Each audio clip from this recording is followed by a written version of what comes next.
Narito ang intro na nakasulat sa Filipino na may humigit kumulang 150 salita. Alinsunod sa ibinigay mong formula at angkop para sa mas nakatatandang madla sa Pilipinas. Si Hinoong Ricardo Lorenzo, isang bilyonaryo na ang pangalan ay sumasalamin sa tagumpay at kayamanan, ay nagtataglay ng milyon-milyong piso sa bangko. Ngunit sa loob ng kanyang malaking mansyon sa Forbes Park, ang tunay na kaligayahan ay tila nawawala. Ang kanyang munting anak na si Mia, lumalaki ng walang kalinga ng isang ina, ay naghahanap ng pagmamahal na hindi kayang bilhin ng salapi, at ang puso ng bilyonaryo ay nanatiling nababalutan ng lungkot. Isang malalim na pangungulila ang bumabalot sa bawat sulok ng kanilang tahanan na tila walang lunas.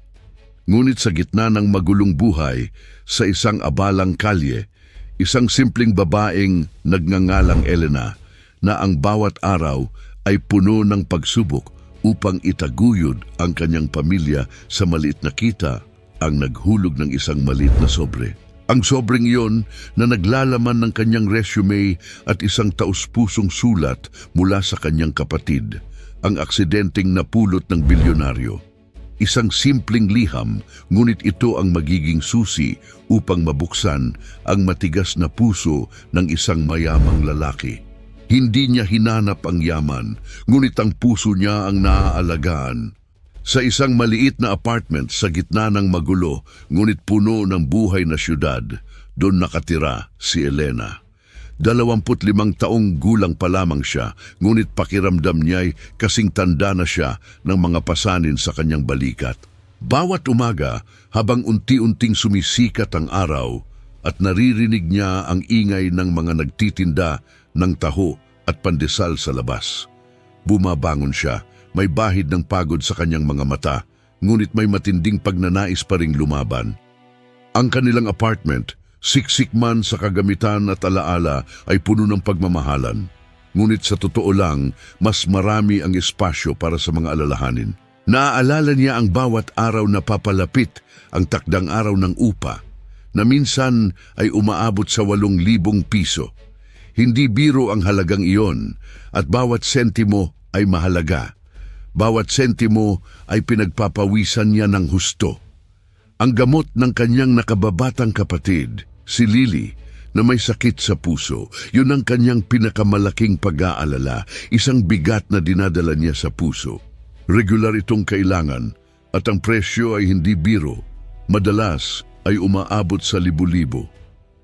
Kailangan kong magtrabaho, kailangan kong magsumikap, paulit-ulit niyang sinasabi sa sarili, bago pa man niya buksan ang kanyang mga mata. Hindi niya kayang makita ang kanyang kapatid na nahihirapan, na humihingal. Ang kanyang ina naman, malayo sa kanila, ay nagtatrabaho sa Riyadh. Isang OFW na lumayo upang makatulong. Malaki ang pasasalamat niya sa kanyang ina na patuloy na sumusuporta sa kanila sa kabila ng lahat ng hirap doon. Pero alam niyang malaking sakripisyo ang ginagawa nito. Ang lungkot ng malayo sa pamilya, ang pagod ng pagtatrabaho. Kaya naman, sinisikap niyang maging matatag, sinisikap niyang huwag maging pabigat sa kanilang ina. Dapat akong maging malakas para sa kanila, bulong niya sa sarili, habang tinititigan ang lumang litrato ng kanilang pamilya na nakasabit sa dingding. Maghapon, isa siyang barista sa isang sikat na coffee shop sa Makati. Doon, abala siya sa paghahanda ng kape, pagkuha ng orders at pagngiti sa mga customers, kahit na minsan ay may sama ng loob sa mga pabalang na customer. Minsan, nakakapagod. Ang amoy ng kape, kahit nakaka-refresh sa umaga, ay tila sumasama na sa kanyang pagod pagdating ng hapon. Ang kanyang mga kamay, sanay na sa paghawak ng mainit na tasa at sa paghawak ng panglinis, ay minsan nangangalay at nananakit. Ngunit alam niyang kailangan niya ito. Kailangan niya ang bawat tip, ang bawat sahod, ang bawat piso. Pagkatapos ng shift niya bilang barista, hindi pa tapos ang araw niya. Diretso siya sa kanyang motorsiklo, suot ang kanyang delivery uniform, isang delivery rider. Sa gabi, sa gitna ng dilim at ingay ng syudad, inihahatid niya ang mga pagkain. Delikado ang mga daan, minsan nakakatakot ang mga dilim at ang mga kanto. Ngunit hindi niya ininda ang takot o pagod. Ang mga kamay niyang kanina'y humahawak ng kape, ngayoy humahawak na ng manibela, naghahanap buhay. Ang kanyang mga mata, kahit pagod at tila may antok, ay nanatiling alerto sa daan, nagbabantay sa bawat galaw, umaasa na makauwi ng ligtas. Sa kabila ng lahat ng pagod at hirap na ito, hindi nawala ang kinang sa kanyang mga mata. Matatag ang kanyang tindig, may dignidad. Sa bawat ngiti niya, may sinag ng katapatan at kabaitan na nagpapakita ng kanyang malinis na kalooban. Hindi siya kailanman nangarap ng yaman, ang gusto lang niya ay maayos na buhay para sa kanyang pamilya at ang makita silang masaya at ligtas. Si Elena ay isang kaluluwang hindi nagpapatinag sa kabila ng unos, isang huwarang Pinay na hindi sumusuko sa laban ng buhay. Araw-araw, kailangan lang niyang magpatuloy, kailangan malayo sa abalang kalye at siksik na apartment ni Elena. May isang mundong tila gawa sa pangarap. Ito ay nasa isang eksklusibong enclave, malayo sa ingay ng karaniwang buhay. Dito, ang bawat tahanan ay tila isang palasyo, napapalibutan ng matataas na pader, mga luntiyang hardin na pinananatiling maayos na may tila walang hanggang pag-aalaga, at mga malalaking gate na nagbabantay sa bawat pumapasok. Sa gitna ng mga ito, nakatayo ang mansyon ni Ginoong Ricardo Lorenzo, isang mansyon na hindi lamang tahanan, kundi isang testamento sa kanyang walang katapusang kayamanan at kapangyarihan, si Ginoong Lorenzo. Ang kanyang pangalan ay kilala sa buong bansa, maging sa buong mundo bilang isang henyo sa teknolohiya. Bawat desisyon niya, bawat hakbang niya ay nagdadala ng malaking impluensya sa mundo ng negosyo. Ang kanyang tangkad ay matangkad, ang kanyang tindig ay matatag at may autoridad na tila kayang dominahin ang sinumang kaharap. Ang kanyang buhok ay laging maayos. Ang kanyang mga mata kahit matalas at tila nakakakita sa kaibuturan ng iyong kaluluwa ay may daladalang bigat. Isang bigat na hindi kayang bilhin ng milyon-milyong piso. Isang bigat na hindi kayang mawala sa gitna ng lahat ng kanyang tagumpay. Sa labas, siya ay isang huwarang negosyante, isang icon ng kapangyarihan at katalinuhan. Ang mga flash ng kamera ay laging sumusunod sa kanya. Ang mga headlines sa dyaryo at television ay laging nagtatampok ng kanyang mga tagumpay. Ngunit sa likod ng perpektong panlabas na ito, sa loob ng kanyang malawak at tahimik na tahanan, mayroong isang lungkot na hindi maipaliwanag, isang lungkot na hindi kayang bilhin ng pera. Walang sino man ang makakakita nito maliban sa mga sandaling mag-isa siya, malayo sa mga mata ng publiko. Si Mia, ang kanyang pinakamamahal na anak, 5 taong gulang pa lamang, siya ang bunga ng pagmamahal nila ng kanyang yumaong asawa, ang nawalang asawa, ang ina ni Mia, maagang nawala sa isang trahedya, isang pagkamatay na nag-iwan ng malalim na sugat sa puso ni Ginoong Lorenzo, at isang malaking kakulangan sa buhay ng munting Mia. Lumalaki si Mia na napapalibutan ng lahat ng luho. Mga laruan mula sa ibang bansa, mga damit na mamahalin, isang yaya at iba pang tagapaglingkod na laging nariyan. Ngunit ang isang yakap ng isang ina, ang kwento bago matulog, ang matamis na halik sa umaga, ang mga simpleng bagay na ito ay hindi niya naranasan. Ang mansyon, malaki, maganda. Bawat sulok ay pinuno ng mga mamahaling kasangkapan, mga painting na likha ng mga batikang pintor, mga antigong bagay na may malaking halaga, isang testamento ng kapangyarihan, isang testamento ng yaman. Ngunit sa kabila ng lahat ng karangyaan, ito ay tila isang ginintuang hawla, isang malaking espasyo na tahimik, napakatahimik, masyadong tahimik para sa isang tahanan na dapat ay puno ng tawanan at pagmamahalan. Ang hangin sa loob ng mansyon ay tila mabigat, may dalang lungkot. Ang bilyonaryo ay nagtataglay ng lahat ng kayamanan, ngunit ang kanyang puso at ang puso ng kanyang anak ay nanatiling naghahanap ng isang bagay na mas mahalaga. Isang bagay na hindi kayang bilhin. Ito ang kanyang mundo. Isang mundo ng karangyaan, ngunit puno ng kalungkutan. Isang umaga, sa gitna ng kanyang walang humpay na pagmamadali, abala si Elena sa kanyang pangalawang trabaho. Abalang-abala siya, halos hindi na makahinga. Ang araw na yon ay tila masiksik pa sa karaniwan. Kailangan niyang maghatid ng ilang order bago maghapon upang makahabol sa kwota at makakuha ng dagdag na kita. Ang bawat piso ay mahalaga, bawat sentimo ay kanyang pinagpapawisan. Habang naglalakad siya sa isang abalang bangketa, kasama ang libu-libong tao na nagmamadali rin, biglang may nangyari. Ang kanyang lumang cellphone na tila kasing tanda na ng kanyang mga pagsubok sa buhay ay nadulas mula sa kanyang kamay. Bumagsak ito sa semento. Isang tunog na tila nagpatigil sa kanyang mundo, kahit saglit lamang. Agad siyang yumukod, nagmamadaling pumulot ng kanyang cellphone. Inayos niya ang kanyang bag at siniguro na walang ibang nahulog. Sa kanyang pagmamadali, hindi niya napansin. Isang maliit na sobre, isang lukot-lukot na papel na naglalaman ng kanyang resume. At mas mahalaga, isang sulat mula sa kanyang nakababatang kapatid na si Lily. Ang sulat na iyon, puno ng pagmamahal at pag-asa, ay para sana sa kanyang aplikasyon. Nagtuloy siya sa pagmamaneho na may kakaibang pakiramdam. May nakalimutan siya, mayroon, ngunit hindi niya matukoy kung ano.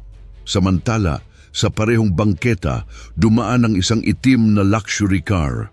Isang mamahaling sasakyan na tila lumutang sa mga kalsada. Ito ay pag-aari ni Ginoong Ricardo Lorenzo. Siya ay mayroong mahalagang pulong sa isang kafe na malapit doon. Ang kanyang driver, mabilis na bumaba upang tingnan kung may nangyaring masama kay Elena, ay hindi rin napansin. Ang maliit na sobre, ito ay tila may sariling isip. Sumabit ito sa gulong ng sasakyan at natangay. Malayo sa mga mata ni Elena. Isang maliit na bagay, isang aksidente lamang. Ngunit sino ang makakaalam na ito ang magiging simula ng isang malaking pagbabago? Nang gabing iyon, sa loob ng kanyang malawak at tahimik na sasakyan, natuklasan ni Ginoong Lorenzo ang isang kakaibang bagay. Isang lukot na sobre. Nasa upuan, hindi niya alam kung paano iyon napunta doon. Kakaiba, kinuha niya ito at tiningnan ang nakasulat na pangalan, Elena Marquez. Hindi niya ito kilala, ngunit ang kanyang kuryosidad ay naakit. Dahan-dahan niyang binuksan ang sobre. Sa loob, hindi lamang isang simpleng resume ang kanyang nakita. Oo, naroon ang kanyang kwalifikasyon, ang kanyang karanasan, ngunit may isang sulat kamay.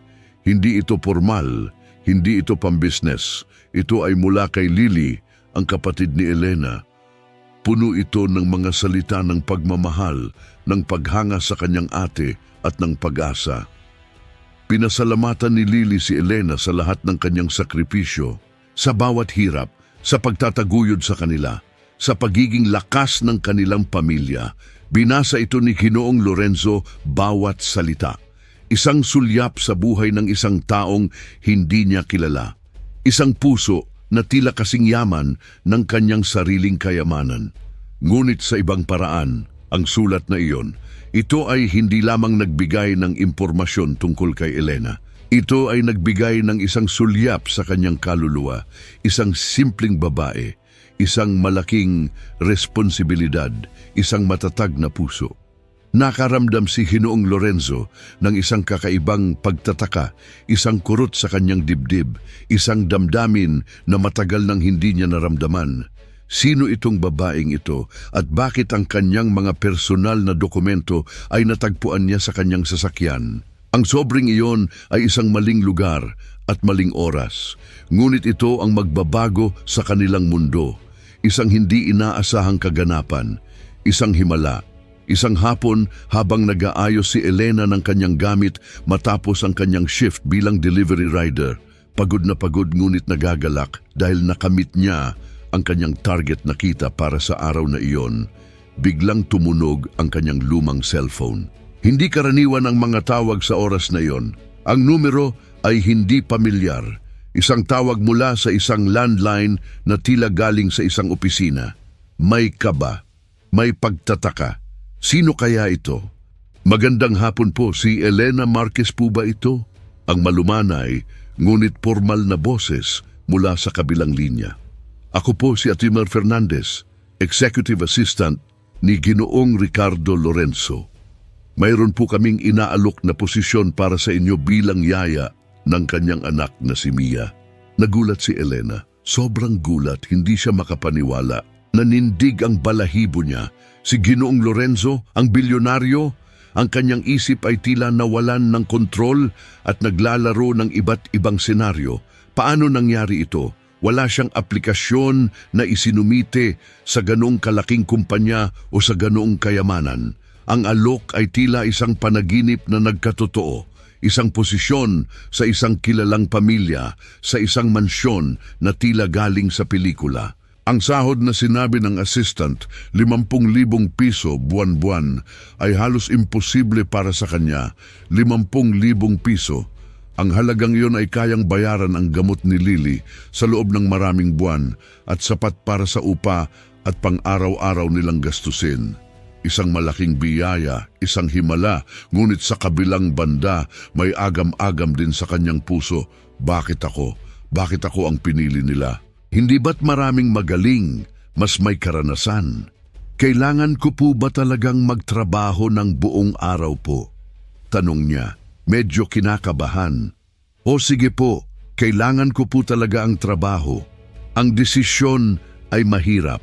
Ang pamilya niya, ang kanyang pangangailangan, ito ang nagtulak sa kanya. Ito ay isang pagkakataon na hindi niya maaring palampasin. Kailangan niyang iwanan ang kanyang kasalukuyang trabaho, ang kanyang pang-araw-araw na routine, isang malaking pagbabago. Ngunit para sa kanyang pamilya, gagawin niya ang lahat. Kinaumagahan, habang papalapit ang taxi na sinasakyan ni Elena sa malaking gate ng mansyon, nakaramdam siya ng matinding kaba. Ang mga pader ay matataas, ang mga puno ay matatangkad, ang mga hardin ay luntian at maayos, parang panaginip. Pagkatapos ng maikling pagpapakilala sa kanyang mga responsibilidad mula sa kasambahay, sa wakas ay nag-cruise ang landas nila ni Ginoong Lorenzo sa malawak na living room. Malawak, malaki, maganda. Nakaupo si Ginoong Lorenzo sa isang malaking sofa, nagbabasa ng dyaryo. Ang kanyang mukha ay walang emosyon, seryoso. Ang kanyang presensya ay nakaka-intimidate. Nang makita niya si Elena, bahagya siyang tumingala. Ang kanyang mga mata ay matalas, tila sumisiyasat sa bawat sulok ng kanyang pagkatao. Ikaw pala si Elena. Ang kanyang tinig ay malalim at walang bahid ng ngiti, malamig, formal. Pangasiwaan mo ang lahat ng kailangan ni Mia. Huwag kang mag-alala sa ibang bagay. Yun lamang, wala nang iba. Ni hindi niya nabanggit ang tungkol sa sobre. Wala siyang ipinaliwanag kung paano siya nakakuha ng trabaho. Ang kanilang unang pag-uusap ay direkta, formal, at puno ng di makitang pader sa pagitan nila. Tila ba siya ay isa lamang simpleng empleyado, walang anumang kakaiba. Nagtaka si Elena, naguluhan. Bakit? Bakit niya ako pinili? Hindi niya maintindihan. Isang kakaibang pagtataka. Isang tanong na bumabalot sa kanyang isip. Sa kabila ng lahat ng kanyang pagtataka, alam niya, kailangan niyang maging matatag. Kailangan niyang gawin ang kanyang trabaho. Nagkaroon ng malaking puwang sa pagitan nila. Isang hadlang na tila hindi madaling sirain. Siya ay yaya, siya ay bilyonaryo. Isang malaking agwat. Ang mga unang araw ni Elena sa loob ng malaking mansyon ni Ginoong Lorenzo ay tila isang panaginip. Isang panaginip na kay ganda, ngunit may bahid ng pagkamangha at pagkalito. Mula sa ingay ng trapiko, sa amoy ng kape sa coffee shop, at sa pawis sa kanyang pagiging delivery rider, biglang nagbago ang lahat. Napalitan ito ng tahimik at malawak na espasyo. Naging tahimik, naging malawak, naging bago.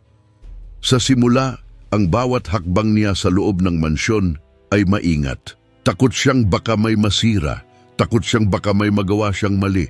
Ang mga pasilyo ng mansyon ay tila napakahaba at napakalawak. Ang mga sahig ay makintab. Ang mga dingding ay puno ng mga paintings, mga likha ng mga artistang tila nagkakahalaga ng kanilang buong sahod sa loob ng isang taon. Mga gintong frame ng larawan, mga mamahaling antigong kasangkapan, lahat ay bago sa kanyang mga mata. Isang mundong hindi niya kailanman naisip na mapupuntahan niya. Ang kanyang interaksyon kay Ginoong Lorenzo ay limitado lamang. Kung minsan, nagpapalitan sila ng formal na pagbati. Kung minsan naman, sa pamamagitan ng kanyang executive assistant, dumarating ang mga diretsahang utos. Ang bilyonaryo ay tila isang anino. Isang anino na naglalakad sa mga pasilyo na bihira niyang makita. Kung magkita man sila, iyon ay sa mga pagtitipon, sa hapagkainan o sa sala, kung saan tahimik siyang nagbabasa ng dyaryo o abala sa kanyang telepono. Hindi niya ito tiningnan bilang isang amo lamang, kundi isang tao na may dalang bigat sa balikat. Isang taong may iba't ibang pinagdadaanan. Ngunit sa paglipas ng panahon, habang mas nagiging pamilyar si Elena sa mga gawi at pangangailangan ni Mia, nagsimula siyang mapansin ang maliliit na detalye tungkol sa bilyonaryo. Napansin niya kung paano bumibilis ang kanyang lakad kapag tila may malaking problema sa trabaho. Napansin niya kung paano siya humihinga ng malalim habang tinititigan ang isang lumang larawan sa kanyang opisina. Nakikita niya ang pagod sa kanyang mga mata sa kabila ng kanyang matatag na tindig. Ang mga bagay na ito ay nagpapakita ng isang Ricardo Lorenzo na hindi lamang isang matagumpay na negosyante, kundi isang tao rin, isang taong may puso. Si Elena naman, sa kabilang banda, ay may sariling mga ritual, ang maaga niyang paggising upang maghanda ng masarap na almusal para kay Mia. Laging may kasamang mainit na gatas at pandesal o minsan ay tosino at itlog. Ang kanyang matiyagang pagtuturo ng mga simpleng laro at kwento kay Mia na laging nakakapagpangiti sa bata. At ang kanyang malumanay na paraan ng pagpapatawa sa batang babae na minsan ay sumisilip sa tahimik na kapaligiran ng mansyon. Gustong-gusto niyang makita si Mia na masaya, na tumatawa. Iyon ang kanyang pinakamalaking gantimpala. Napansin din niya kung paano tinitingnan ni Ginoong Lorenzo si Mia. Isang tingin na puno ng pagmamahal, oo, ngunit din ng lungkot. Isang lungkot na tila hindi na mawawala sa kanyang mga mata. Doon, naintindihan niya. Kahit gaano kayaman ang isang tao, may mga bagay pa rin na hindi kayang bilhin, hindi kayang takpan. Ang puso ni Mia at ang puso ni Ginoong Lorenzo ay may kakulangan, at iyon ang kakulangan ng isang ina. Ang mansyon, sa kabila ng lahat ng karangyaan nito, ay tila isang malaking gintong hawla. Maganda, malaki, ngunit tahimik, napakatahimik. Kulang sa tawanan ng isang ina, kulang sa init ng isang pamilya. Sa loob ng mga dingding na iyon, patuloy ang kanyang pag-aaral, ang kanyang pag-obserba, ang kanyang pakikipaglaban, ang kanyang paghahanap ng lugar, isang simpleng yaya sa isang mundo ng bilyonaryo, na unti-unting lumalalim ang pag-unawa sa isang buhay na malayong malayo sa kanyang kinagisnan. At ang agwat sa pagitan niya at ni Ginoong Lorenzo ay nanatili, isang tahimik na pagitan, ngunit puno ng di nakikitang koneksyon. Sa paglipas ng mga araw, ang formal na ugnayan ni na Elena at Ginoong Lorenzo ay dahan-dahang nagkaroon ng mga munting pagbabago. Tila mayroong mga maliliit na hibla ng init na unti-unting lumilitaw sa malamig na kapaligiran ng mansyon. Sa simula, si Elena ay isang simpleng yaya lamang. Si Ginoong Lorenzo ay isang amo na bihira niyang makita o makausap. Ngunit ang bawat araw ay nagdadala ng bagong obserbasyon, isang bagong pangunawa. Isang umaga, habang naghahanda si Elena ng almusal para kay Mia, napansin niya si Ginoong Lorenzo na abalang-abala sa kanyang telepono sa hapagkainan. Ang kanyang mukha ay seryoso. Ang kanyang tingin ay nakatutok sa laptop. Mukhang may napakahalaga siyang pulong na gaganapin sa araw na iyon. Alam niyang madalas itong nagpapahanda ng kape mula sa kusina, ngunit sa sobrang pagmamadali, minsan ay nakakalimutan na niya. Sa kanyang pagiging mapagmasid, nakita niya ang pagod sa mga mata ng bilyonaryo, isang pagod na tila hindi nauubusan. Sa isang iglap, isang ideya ang pumasok sa isip ni Elena. Bakit hindi ko kaya ipagtimpla ng kape? Hindi naman ito bahagi ng kanyang mga responsibilidad bilang yaya. Ngunit ang kanyang puso, ang kanyang likas na kabaitan ang nagtulak sa kanya. Gusto niyang makatulong kahit sa maliit na paraan. Tahimik siyang nagtungo sa kusina at pinili ang pinakamagandang kape. Iniisip niya kung anong klase ng kape ang gusto ni Ginoong Lorenzo. Mainit, matapang, at may kaunting gatas tulad ng napansin niya sa mga naiiwang tasa. Nang matapos niyang ihanda ang kape, dahan-dahan siyang lumapit sa hapagkainan. "Ginoo," ang kanyang malumanay na tinig ay bahagyang nanginginig. "Para po sa inyo, baka po makatulong bago po kayo umalis." Inabot niya ang mainit na tasa. Ang kanyang mga mata ay nakayuko, medyo kinakabahan. Nagulat si Ginoong Lorenzo. Sa una, ang kanyang mga mata ay tila nagtataka. Bahagyang nakakunot ang noo, hindi niya inaasahan. Isang simpleng kape, isang simpleng kilos. Ngunit mula kay Elena, matagal-tagal na rin nang may naghanda para sa kanya ng kape nang walang iniisip na kapalit. Isang maikling sandali at pagkatapos, isang hindi inaasahang bagay ang nangyari. Ang mga labi niya na laging nakatikom ay bumuo ng isang maliit, halos hindi mapapansing ngiti. Isang ngiting dumaan lamang, ngunit sapat na upang magbigay ng init sa malamig na kapaligiran. "Salamat, Elena." Ang kanyang boses ay malalim, ngunit may bahid ng init na hindi niya kailanman narinig mula sa kanya. "Bagong kape lang, maaari itong makatulong." Mula noon, nagsimulang magbago ang kanilang interaksyon. Nagsimula si Ginoong Lorenzo na magtanong tungkol sa araw ni Mia, hindi na lamang tungkol sa kanyang gawi, kundi kung ano ang mga ginawa nila, kung ano ang mga natutunan niya. At unti-unti, napansin ni Elena na madalas na itong humihinto sa paglalakad o sa paggawa ng kanyang trabaho upang tingnan si Mia at Elena na naglalaro sa hardin. Ang kanyang mga mata na dati puno ng pag-aalala at lungkot ay tila mas maliwanag kaysa dati.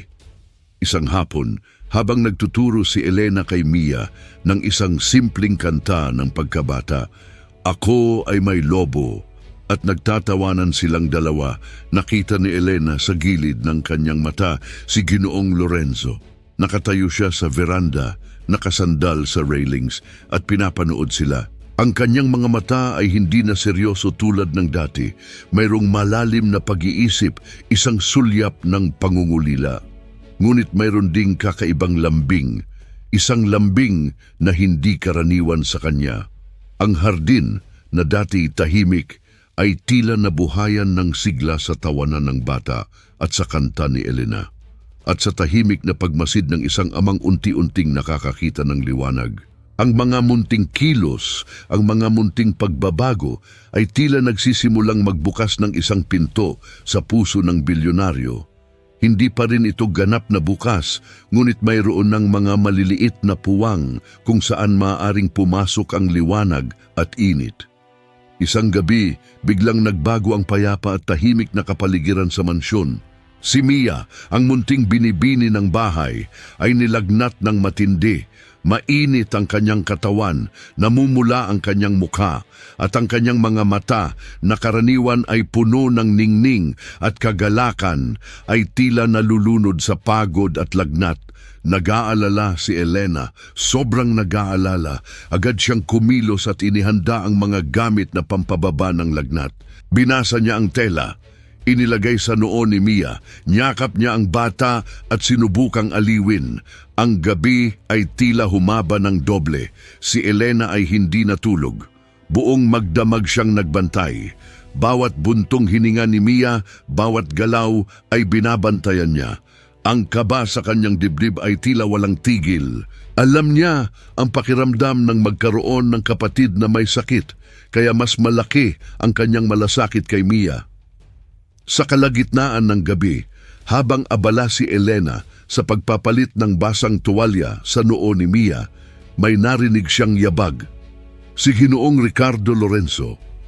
Habang unti-unting lumalim ang ugnayan nina Elena at Ginoong Lorenzo, hindi ito nakaligtas sa matatalas na mata ng labas na mundo. Ang bawat munting pagbabago sa kilos ng bilyonaryo, ang bawat ngiti na tila mas madalas ngayon ay hindi napapansin. Sa mundo ng mga mayayaman, kung saan ang bawat galaw ay may kahulugan, may isang taong nakatitig, nagmamasid at nagpaplano. Si Sofia de la Cruz, isang maganda at ambisyosong business partner ni Ginoong Lorenzo. Sa likod ng kanyang ngiting matamis at matikas na tindig ay mayroong lihim na pagnanais. Ang kanyang pangarap, ang pakasalan si Ginoong Lorenzo. Hindi lamang dahil sa pagmamahal, kundi para pagsamahin ang kanilang mga imperyo, ang kanilang mga kumpanya upang palakasin ang kanilang kapangyarihan. Nakita niya ang pagbabago kay Ginoong Lorenzo.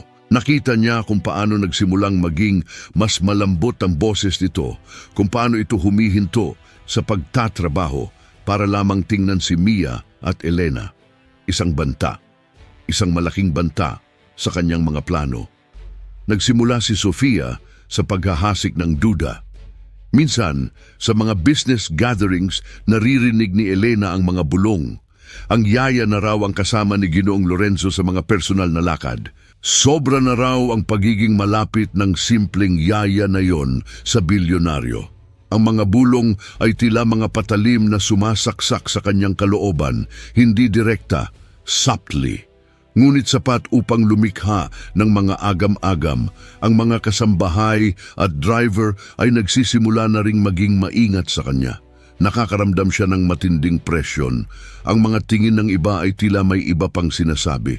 Isang araw, isang malaking charity event ang dinaluhan ni Ginoong Lorenzo. Isang pagtitipon ng mga piling tao sa lipunan, mayayaman, makapangyarihan. At doon, sinadya ni Sofia na maghasik ng iskandalo.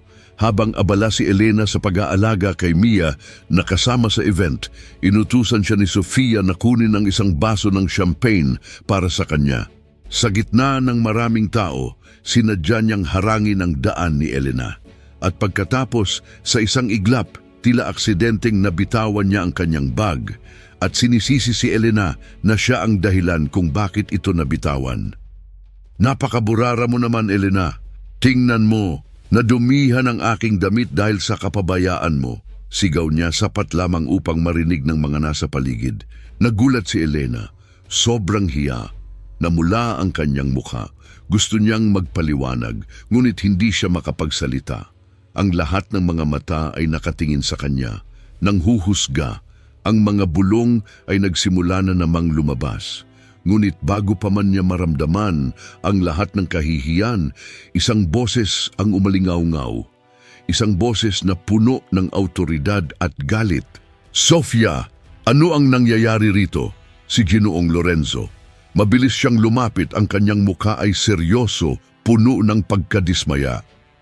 Walang kasalanan si Elena, hindi mo kailangang sigawan siya sa harap ng maraming tao. Ipinagtanggol niya si Elena.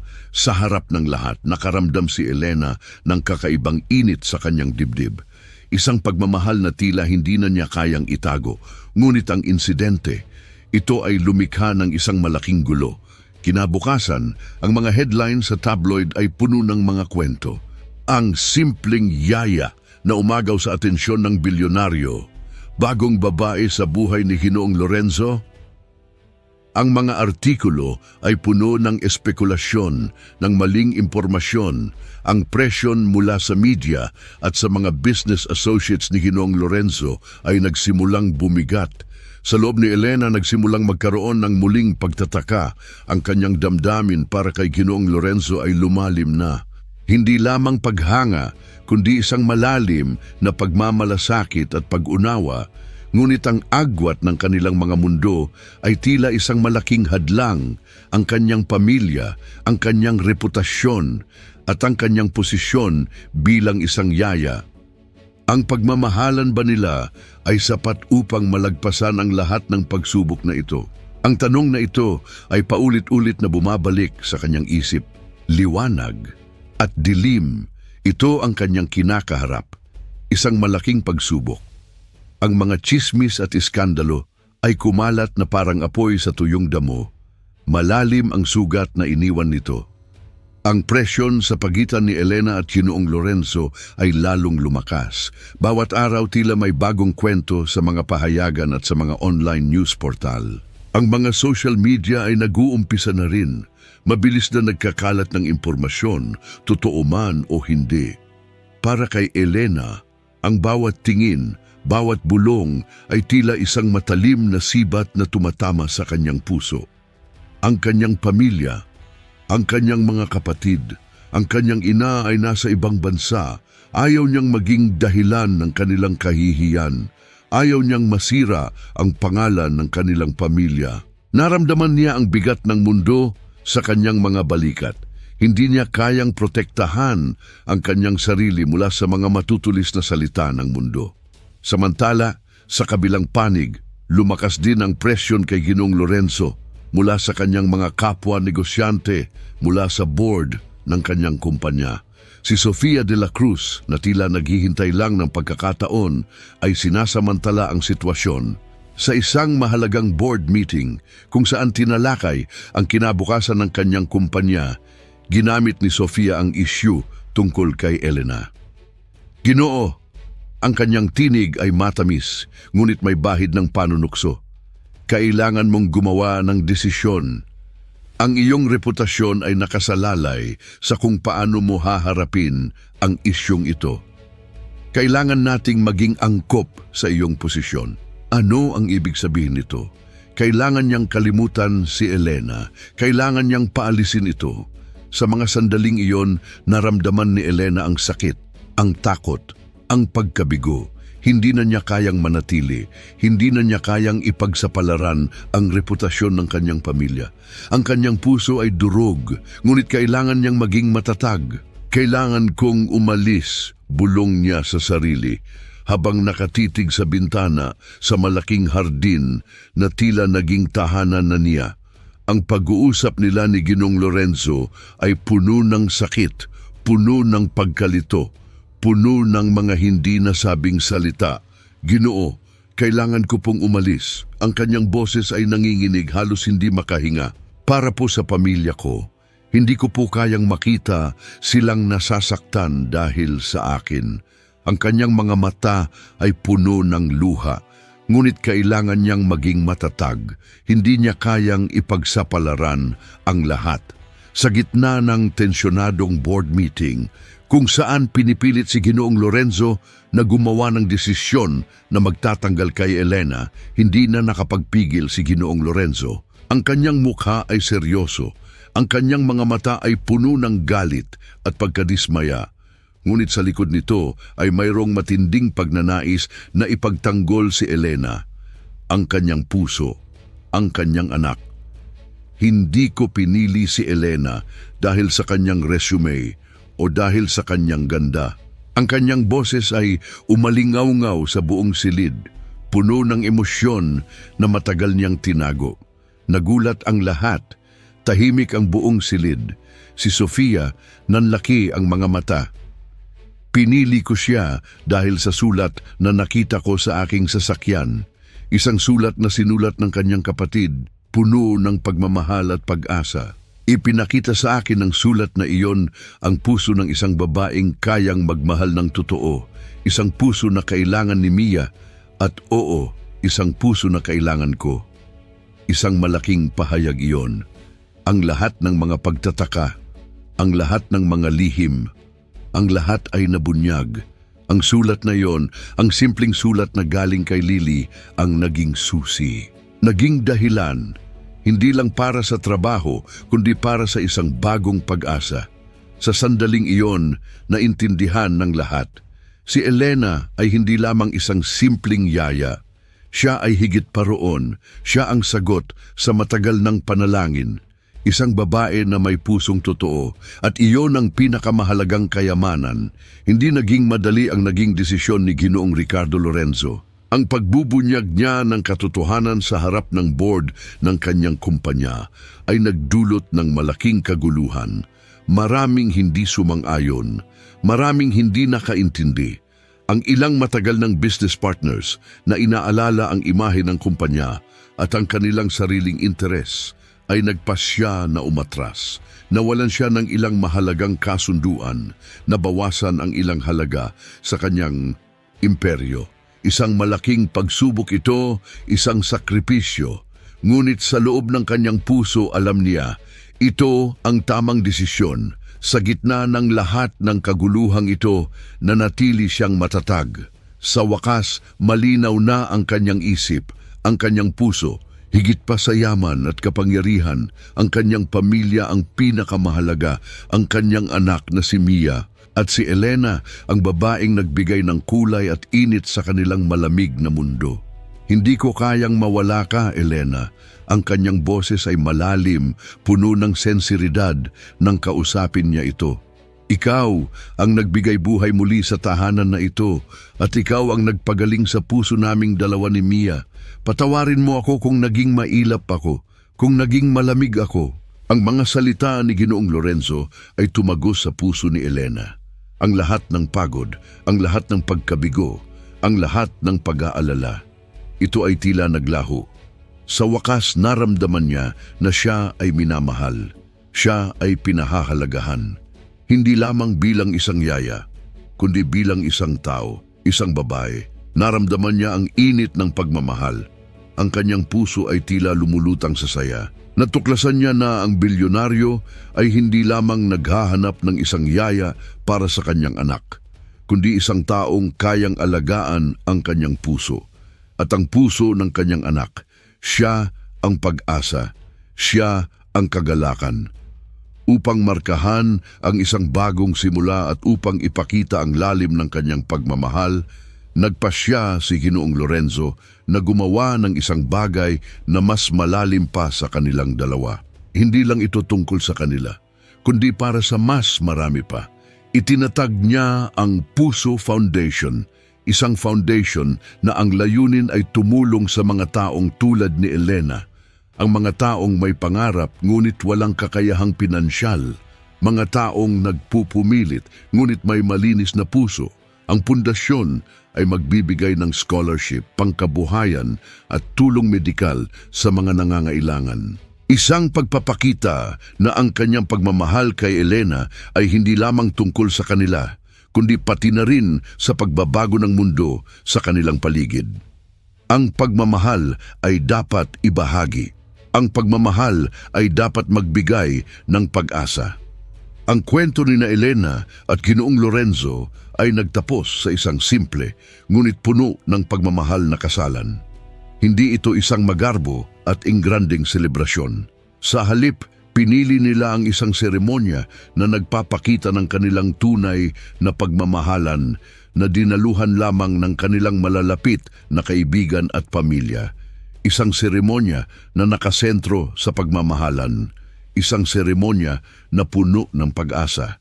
Si Mia, ang munting dalagita, ang kanilang little flower girl, masayang naglalakad, may hawak na basket ng mga bulaklak. Ang kanyang mga mata ay nagniningning sa tuwa. Si Elena, mula sa pagiging isang simpleng yaya, ay naging isang asawa, naging isang ina, naging isang babaeng nagpagaling at nagbigay ng bagong pag-asa sa pamilyang Lorenzo. Ang bilyonaryo ay naghanap lamang ng isang yaya. Ngunit higit pa sa yaya, natagpuan niya ang isang pagmamahal na nagpagaling sa kanyang puso. At higit sa lahat, ang kanyang buhay ay nabago ng lubusan. Isang patunay na ang tunay na kayamanan ay hindi nasusukat sa salapi, kundi sa pagmamahal na buong pusong ibinibigay at natanggap. Ito ang kanilang kwento, ang kanilang paglalakbay, isang paglalakbay na puno ng pag-asa at pagmamahal. Salamat po sa inyong pagtangkilik at pakikinig sa buong istorya ni na Elena at Ginoong Ricardo. Isang kwento po ito ng pag-asa, pagmamahal, at kung paano ang isang simpleng puso ay kayang magpabago ng isang buong buhay. Sana po ay nakaramdam kayo ng init at inspirasyon mula sa kanilang paglalakbay. Para po sa inyo, anong parte ng kwento ang pinakanakagulat o pinakatinamaan ang inyong puso? Ibahagi po ang inyong saloobin sa comment section sa ibaba. Gusto po naming marinig ang inyong mga kaisipan at damdamin. Pakilike po ang video na ito at kung gusto nyo pa po ng mga ganitong klase ng kwento, huwag nyo po sanang kalimutang mag-subscribe sa aming channel. At i-click nyo na rin po ang bell icon para lagi kayong updated sa aming mga bagong uploads. Maraming salamat po muli sa inyong suporta. Abangan po ninyo ang aming susunod na kwento na tiyak na magbibigay ng inspirasyon at kagalakan sa inyong mga puso. Hanggang sa muli po at pagpalain po tayong lahat. Paalam po.